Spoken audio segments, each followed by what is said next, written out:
Bryus Li va uning o'g'li Brendon Lining sirli o'limi. Ular tasodifan vafot etishganmi yoki ularning vafot etishi kimdirga kerak bo'lganmi? 1973-yil 20-iyulda Gonkongda Bryus Li prodyuser Raymond Cho va tayvanlik aktrisa Betty Tin Pei bilan uchrashadi.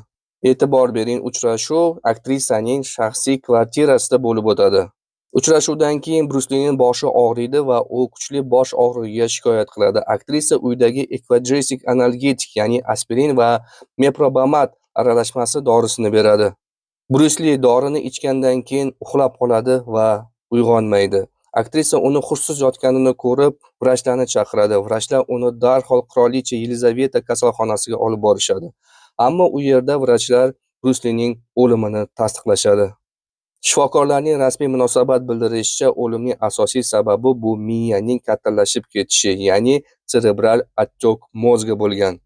Insonning miyasi taxminan o'rtacha 1400 grammni tashkil qiladigan bo'lsa, Bryus Lining miyasini o'lchashganda 1575 gramm chiqqan, ya'ni 13% ga kattalashib ketgan.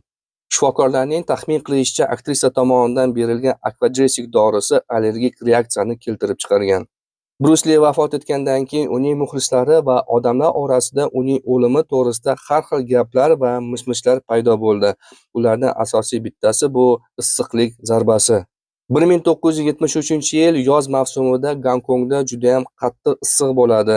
Bryus Lida esa terlash muammosi paydo bo'lib, u hattoki may oyida issiqlik tufayli hushidan ketgan. Ba'zi taxminlarga ko'ra, o'limning asosiy sababi uning organizmi issiqlikka bardosh bera olmaganligi bo'lishi mumkin.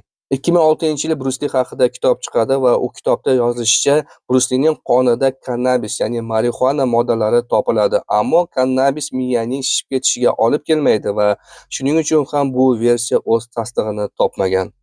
Suiqasd yoki zaharlash. Ba'zi bir mish-mishlarga ko'ra, Bryus Lini mafiya zaharlagan bo'lishi mumkin, chunki u ular bilan hamkorlikda ishlashdan bosh tortgan va mafiya shu tariqa uni jazolagan. Boshqa nazariyaga ko'ra esa u kung-fudagi sirli usul, ya'ni 5 barmoq zarbasi usuli orqali o'ldirilgan. Ko'pchilik Bryus Lining oilasiga la'nat va qarg'ish tekkan deb o'ylaydi, chunki Bryus Lining o'limidan keyin, ya'ni 20 yildan keyin uning o'g'li ham fojiali o'lim topadi.